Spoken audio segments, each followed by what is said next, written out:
오늘 우리가 함께 나눌 이 사도행전 19장의 내용은 예수 그리스도라는 절대적 삶의 가치를 찾은 사람들과 세상에서 절대적 가치를 찾으려고 하는 사람들에 대한 이야기가 기록되어 있습니다. 즉, 삶의 목적, 내가 살아가야 될 이유와 절대적인 가치가 예수 그리스도라고 고백하는 사람들과 그 고백을 달가워하지 않는 사람들의 이야기가 기록되어 있다는 거죠. 저는 오늘 이 본문이 우리가 살아가고 있는 지금 이 시대와 굉장히 똑같다라고 생각을 합니다. 세상은 우리가 예수님을 알아가면 알아갈수록, 우리가 하나님과 더 가까워지면 가까워질수록 우리의 믿음을 흔들고 넘어뜨리려 하기 때문입니다. 끊임없이 우리의 삶에, 우리의 믿음에 도전을 해옵니다. 그리고 어려움을 던져주면서 우리가 하나님을 향한 그 믿음과 신뢰를 놓아버리도록, 의심하도록 계속 우리에게 다가오고 있습니다. 이곳에 계신 저의 삶과 신앙의 선배님들께 굉장히 죄송스러운 말씀이지만, 저는 삶이란 늘 도전과 선택의 연속이라고 생각을 합니다. 어떠한 삶에 고비를 넘기면 또 하나의 고비가 찾아오고, 그 고비를 넘기면 이것을 넘어가기 위해 무엇인가를 선택해야만 하고, 선택하고 나면 내가 예상하지 못한 여러 가지 상황들을 맞닥뜨리게 되어 힘들어지는 것, 이것이 삶이라 저는 생각합니다. 도무지 해결될 것 같지 않았던 그 삶의 모습들로 인해서 내가 낙심되기도 하고 힘들어하기도 하고 때론 하나님 앞에 매달리기도 하는 그러한 삶의 모습이 우리들 일반적인 모습이지 않을까 저는 생각을 합니다. 물론 시간이 지나고 나면 이 모든 어려움의 시간들이 하나님께서 나를 향한 사랑이었음에, 계획이었음에 깨닫긴 하지만, 사실 그 시기를 지날 땐 굉장히 어렵고 힘든 것이 우리의 삶이기도 합니다. 우리의 믿음을 위협하고 계속적인 이런 어려움이 찾아오는 이유는 세상의 권세 잡은 자 마귀 때문일 것입니다. 그들의 목적은 우리로 하여금 하나님을 향한 그 믿음, 삶의 목적, 절대적 가치가 되는 예수 그리스도를 포기하도록 만드는 데 있습니다. 그저 우리를 무섭게 만들어서 두렵게 해서 포기하도록 만드는 것이 아니라 우리에게 조그마한 의심을 던져 주어서 그 믿음을 유지하지 못하도록 우리를 계속 괴롭힙니다. 그 의심은 결국 예수 그리스도를 통해 갖게 된 나의 삶의 목적과 방향, 그리고 그 절대적 가치를 정말 의미 없는 것으로 만들어 버리기도 합니다. 우리가 어떠한 결단을 하고 그 결단대로 살아가기 위해서 노력하며 우린 살아가죠. 그런데 우리의 그 결단을 넘어뜨리려 하는, 그 결단을 의심하도록 만드는 사건들이 우리에게 계속 일어납니다. 혹시 여러분들에게도 그렇게 내 삶의 결단을, 하나님께 드렸던 결단을 흔드는 그런 상황들이 있었는지 궁금합니다. 저에게도 그런 일들이 꽤나 많았습니다. 제가 말씀을 나눌 때 예전에 선교지에서 있었던 일들을 종종 나누곤 하는데요, 오늘은 그때 경험했던 또 하나의 사건이었습니다. 굉장히 제 마음을 힘들게 했던, 제 결단을 무색하게 만들었던 그런 일들이었습니다. 원래 저는 제가 있었던 필리핀으로 다시 돌아가기 위해서 교환학생을 준비했습니다. 제가 하고 있던 사역들을 마무리하지 못하고 돌아왔기에 다시 교환학생으로 가서 그 선교 사역을 마무리하려고 했습니다. 그런데 하필 그때 저보다 시험을 잘 봤던 영문과 친구들이 다 필리핀으로 지원을 하는 바람에 저는 다 떨어지고 우간다와 인도밖에 남지 않았습니다. 저는 선교에 대한 마음이 있는 사람인데 우간다는 도무지 갈 수가 없겠더라고요. 그리고 나서 인도를 고민하다 보니 그해 스리랑카로 단기 선교를 갔다 왔던 저를 발견하게 되었고, 인도로 가야겠다라는 마음을 먹게 되었습니다. 그런데 한 가지 문제가 생겼습니다. 막 서류를 준비하고 있는데 갑자기 학교에서 연락이 와서 내일까지 300만 원이 들어있는 통장 사본을 가지고 오라 말하는 것이었습니다. 그런데 대학생이었던 저에게 300만 원이 있었을까요? 또 저희 부모님께 300만 원을 당장 만들어 달라고 말할 수 없는 그런 환경이었기 때문에 저는 포기하려고 했습니다. 그래서 기도하는 중에, 하나님, 이렇게 될 거면 차라리 처음부터 못 가게 하시지 왜 기대감을 주시고 준비하게 하더니 이렇게 못 가게 하십니까? 굉장히 서러운 말들을 쏟아냈습니다. 그런데 기도하면 기도할수록 하나님께서 저에게 그 땅을 더 선명하게 보여주시는 것이었습니다. 저는 갈 수 없는 상황이고 도무지 어디서 이 돈을 구할 수 없는데 하나님은 계속해서 그 땅을 향해 품고 기도하도록 하셨습니다. 기도하다가 답이 나지 않아서 계속 이렇게 마음을 주시는 거 보면 뭐 하나님의 계획이 있겠지, 어떻게 하시나 지켜봐야겠다라는 생각을 하고 고민하고 있다가 제 친한 친구에게 전화를 했습니다. 여차해서 인도를 가기 굉장히 어려운 상황이 되었는데 하나님이 계속해서 나에게 그 마음을 주신다, 그러니 너도 함께 기도해 줬으면 좋겠다라고 전화를 끊었습니다. 그리고 5분 뒤에 그 친구에게 전화가 왔습니다. 내가 적금을 붓던 게 있었는데 2달 남긴 했지만 해지했어. 돈 보내줄 테니까 이걸로 서류를 보내고 나중에 돌려주면 돼 라고 이야기를 하더라고요. 그 친구에게 정말 고맙다는 인사를 하고 서류를 제출하고 돈을 나중에 돌려주었습니다. 이제 저는 갈 수 있게 되었습니다. 비자도 나왔고 모든 것들이 다 해결이 되었습니다. 가장 어려웠던 문제를 하나님께서 해결해 주셨고 답이 없었던 그때 길을 보여주시면서 그 응답을 주셨기에 저는 이제 나는 갈 수 있다라는 생각을 했습니다. 그런데 또 문제가 생겼습니다. 제가 가지고 있는 재정 안에서 비행기 티켓을 사야만 하는데 그 당시 나와 있던 티켓은 제가 갖고 있던 돈의 2배나 되는 가격이었습니다. 그리고 아무리 알아보아도 그 시기에 제가 갖고 있는 재정만큼 티켓이 싸게 나온 적이 없다는 연락을 받았습니다. 하나님께서 갈 수 있다라는 희망을 주셨고 나는 그곳에 가서 선교할 수 있다라는 기쁨의 소망을 가졌는데 또 어려움이 저에게 닥쳐온 것이죠. 나는 갈 수 있다라는 결단을 했지만 삶이 또 그러지 못하도록 저를 막았습니다. 하나의 문제가 해결되고 하나님의 일하심을 찬양하고 있었는데 또 어려움이 저에게 찾아온 것이죠. 저처럼 하나님께서 주시는 마음과 말씀이 분명함에도 불구하고 또 다른 어려움, 결단을 뒤흔드는 사건들이 우리에게 여럿 있었을 것이라 저는 생각을 합니다. 그런 시기들은 우리로 하여금 하나님 앞에 더 매달리도록 만들기도 하지만 어떤 때는 굉장히 우리를 지치도록 만들기도 합니다. 우리가 갖고 있는 그 믿음, 예수 그리스도라는 절대적 가치를 빼앗아 가려는 세상의 도전이 계속 이어지기 때문이죠. 오늘 본문이 바로 그렇게 절대적 가치를 빼앗아 가려는 세상의 도전을 담고 있습니다. 바울이 전한 예수 그리스도를 듣고 변해가는 사람들이 많아지기 시작합니다. 예수님을 통해 삶의 목적을 되찾았고 구원을 경험한 사람들이 점점 많아지게 된 거죠. 원래 이 사람들은 하늘의 별을 보고 점을 치고 숭배하던 사람들이었습니다. 삶의 목적을 찾기 위해 죽음 이후에 삶에 대한 궁금증을 해결하기 위해 별을 보았고 점집을 찾아가서 점을 보았고 부적을 사던 사람들이었습니다. 그런데 그들이 아무리 노력하고 아무리 많은 돈을 쓰고 아무리 많은 시간과 에너지를 쏟아도 그들의 그 궁금증을 해결할 수 없었고 마음엔 허무함만 커져갔습니다. 그렇게 지쳐가던 그들의 귀에 예수 그리스도라는 한 신의 이야기가 들리기 시작합니다. 그리고 그들은 그 예수님을 통해 삶의 목적과 방향 그리고 살아가야 될 이유를 찾게 되었습니다. 그들은 이 구원의 감격을 혼자 갖고 있을 수 없어서 나가서 사람들에게 그 예수를 전하기 시작합니다. 그리고 그들처럼 예수님을 믿고 다시 하나님 앞으로 돌아오는 사람들이 많아지게 되었습니다. 예수님을 믿는 사람들이 많아지면서 반대쪽에 이것 때문에 불편함을 겪는 사람들이 많아지게 되었습니다. 그들은 그 불편함을 느끼던 사람들은 예수라는 신 때문에 우리의 생계가 위협받고 있다라고 말을 합니다. 이 당시 에베소에는 부적을 파는 가게가 굉장히 많았습니다. 그리고 부적을 만들어 납품하는 사람들도 많았고 우상을 파는 가게가 많았고 그것을 조각하여 파는 은장색들도 많이 있었습니다. 그리고 이 당시 에베소에는 세계에서 손꼽히는 불가사의한 건축물인 아데미 여신의 신전도 있었습니다. 그 신전의 크기는 최소한 우리 교회의 한 100배는 될 것입니다. 엄청나게 큰 신전과 그 안에서 일하는 사제들도 굉장히 많았습니다. 이 사람들은 삶이 어렵고 힘들면 힘들수록 점을 쳤고 부적을 사들였습니다. 그리고 아데미 신전에 가서 돈을 투자하면서 그 아데미 여신의 축복을 받기를 원했습니다. 그런데 예수라는 신의 사람들이 믿게 되면서 더 이상 점집에 가지 않는 겁니다. 아데미 여신의 신전도 가지 않는 거죠. 부적도 사지 않는 거죠.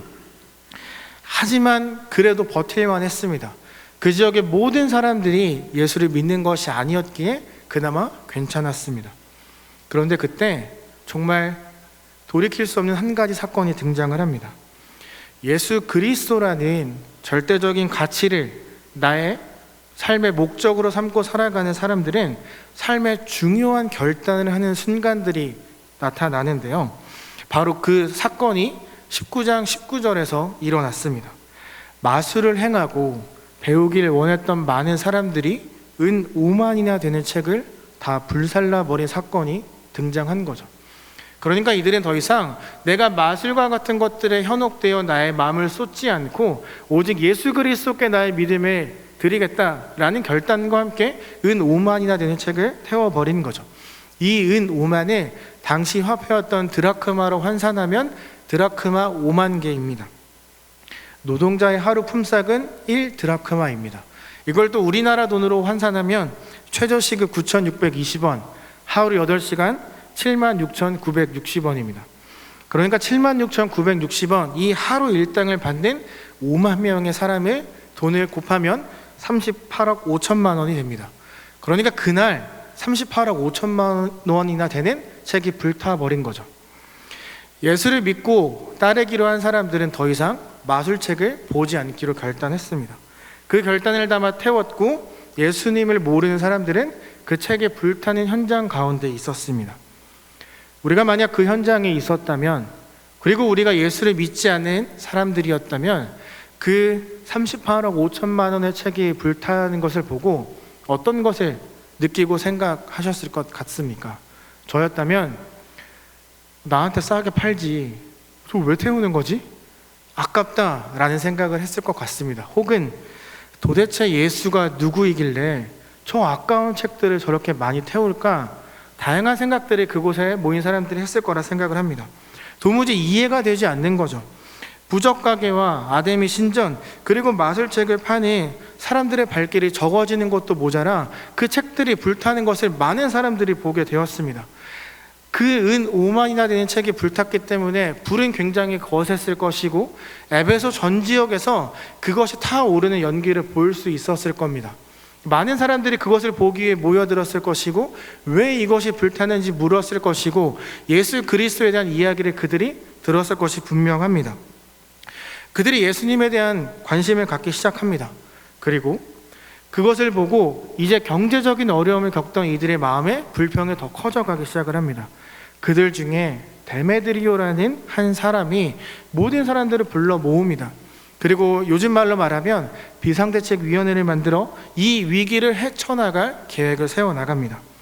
이 상황을 해결하지 않으면, 지금 저들의 결단을 끊어내지 않으면, 이 예수님을 향한 저 뜨거운 바람을 뒤바꾸지 않으면 우리가 망할 수 있다라는 그러한 마음에 문제가 있었기 때문에 이 상황을 해결하려고 움직이기 시작을 합니다. 그만큼의 책이 불태워졌고 또 이것을 보고 사람들이 변해가고 있었다면 한 번쯤은 도대체 무엇이 왜 저들을 바꾸었을까라는 의심을 한 번쯤은 가졌어야만 하는데 이들은 당장 자신들이 겪고 있는 그 손해, 경제적인 손실만 집중하고 있었던 거죠. 사람들이 왜 변하는지, 그들이 전하는 예수님이 누구인지 관심을 갖지 않고 그저 내가 손해보고 있는 나의 이 돈을 집중할 뿐이었습니다.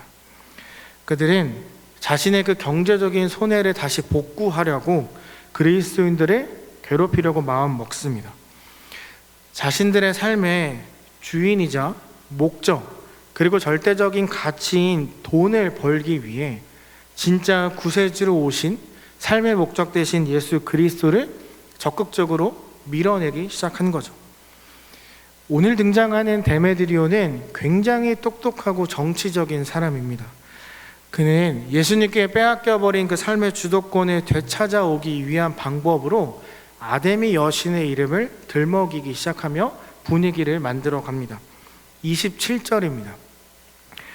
사실 사람이 만든, 조각하여 만든 우상은 떨어질 위엄도 명예도 없습니다. 떨어질 위엄과 명예가 있는 건 이 은장색들, 그러니까 우상을 조각하여 파는 사람들입니다. 내가 만든 예술품을 사람들이 사주지 않으면 그 사람의 명성이 떨어지게 되는 거죠. 사실 데메드리오는 사람들이 찾아오지 않으면 자신들의 돈을 벌 수 없고 자신들의 명성이 떨어진 것을 숨기고 아데미 여신의 위엄이 떨어지고 있다, 예수라는 신에게 밀려서 아데미 여신이 무시당하고 있다라고 말을 건넵니다. 예수 그리스도를 믿지 않았던 사람들과 실질적으로 어려움을 겪고 있던 사람들, 아데미 여신을 정말로 사랑했던 그들이 데메드리오의 말에 선동되기 시작을 합니다. 그래서 그들은 밖으로 나가 크도다 에베소 사람의 아데미여 라고 외치기 시작합니다. 처음부터 많은 사람들이 외치진 않았을 겁니다. 하지만 시간이 지날수록 크다 에베소 사람의 아데미여 라고 외치는 사람들의 숫자가 늘어나기 시작을 합니다.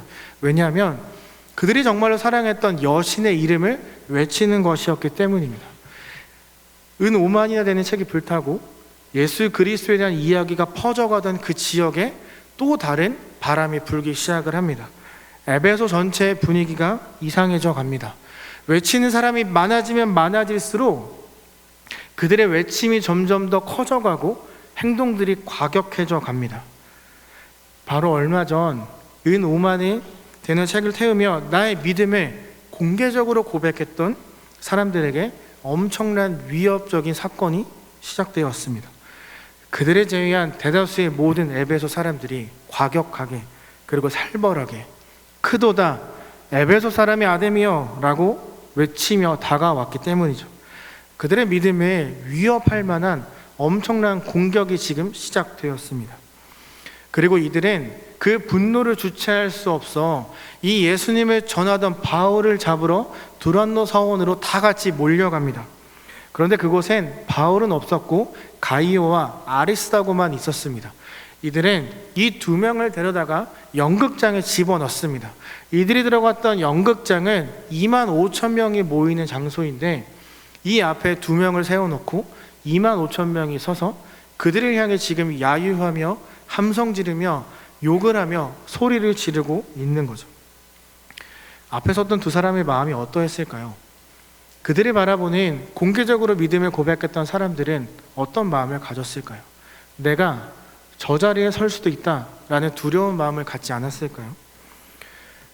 여기에 모여서 소리를 지르고 있는 2만 5천 명의 사람들은 다 선동된 사람들입니다. 32절 하반절을 보면 어찌하여 모였는지 알지 못하더라 라고 기록되어 있습니다.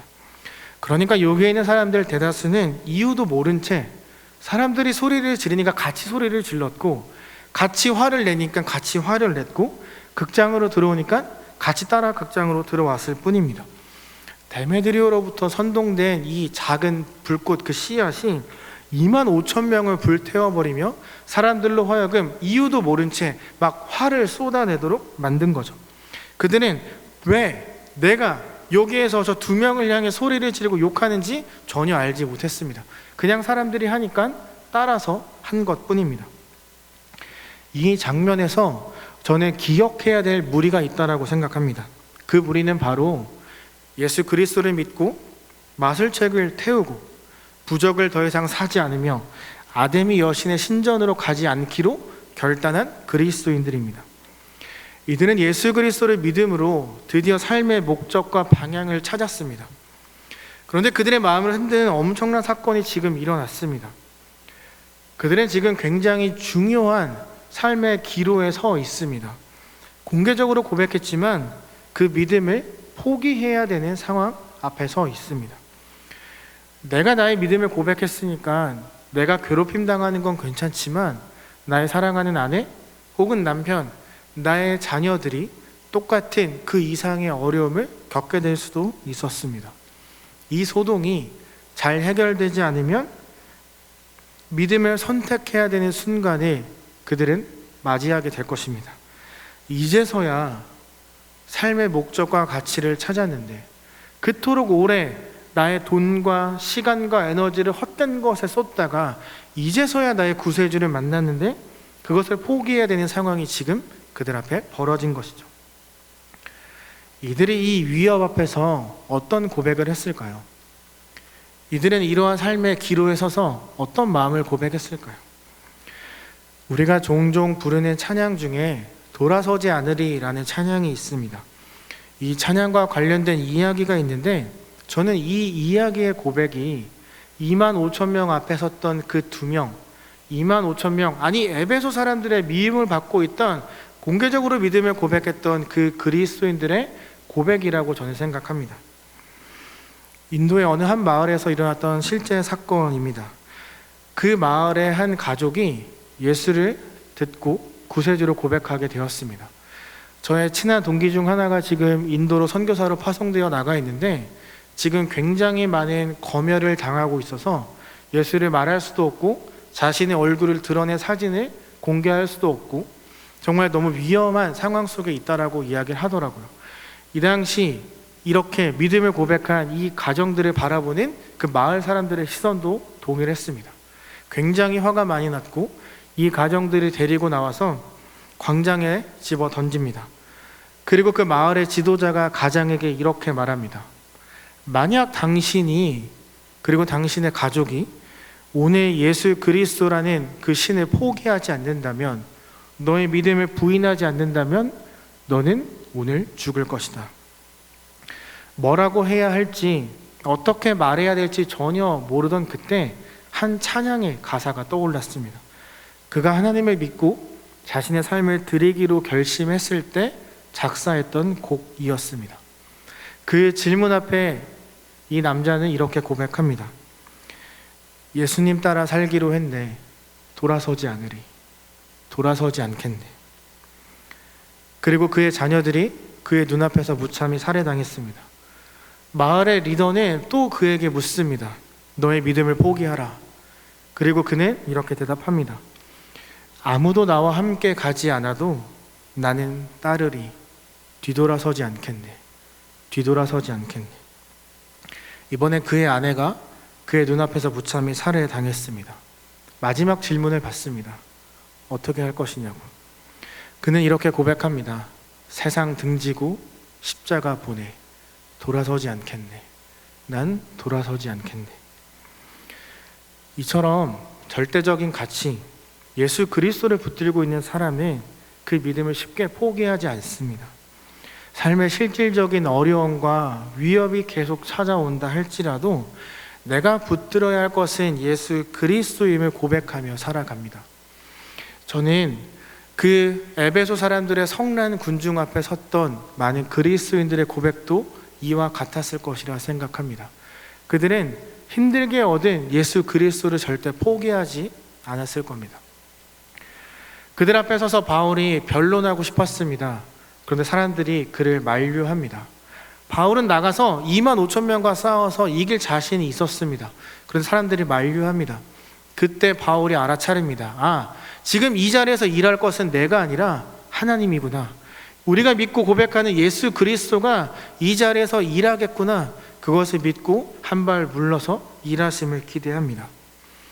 사랑하는 제2가족 여러분, 여러분은 어떤 믿음을 고백하며 살아가고 계십니까? 어떤 믿음을 고백하며 살아가고 싶으십니까? 어떤 믿음의 흔적을 남기고 나의 자녀들에게 물려주고 싶으신가요? 만약 우리가 나의 믿음의 상태를 매일 확인하지 않는다면 아무것도 모른 채 그저 따라다니며 크도다 에베소 사람의 아담이여 라고 외쳤던 목적 없는 사람들의 삶처럼 되고 말 것입니다. 우리가 살아가야 될 이유와 목적, 그리고 절대적 가치가 되신 예수 그리스도를 향한 나의 믿음을 매일의 경건 생활을 통해 확인하지 않는다면 우리는 우리의 믿음을 위협하는 그 모든 상황적 어려움 앞에 넘어지고 쓰러져서 하나님을 원망하게 될지도 모릅니다. 사랑하는 제2가족 여러분, 절대적인 가치를 붙들고 신뢰하는 사람은 은 5만이나 되는 책을 불태울 만큼 나에게 익숙한 것, 나에게 편안한 것, 내가 가장 좋아하는 것을 기꺼이 포기하는 결단을 이루어냅니다. 예수 그리스도라는 절대적인 가치를 붙들고 진짜 신뢰하는 믿음을 가진 사람은 내 믿음을 흔들어대는 여러 상황들, 사건 앞에서 흔들리지 않고 오직 예수 그리스도를 고백하며 나의 믿음을 더 강하게 고백합니다.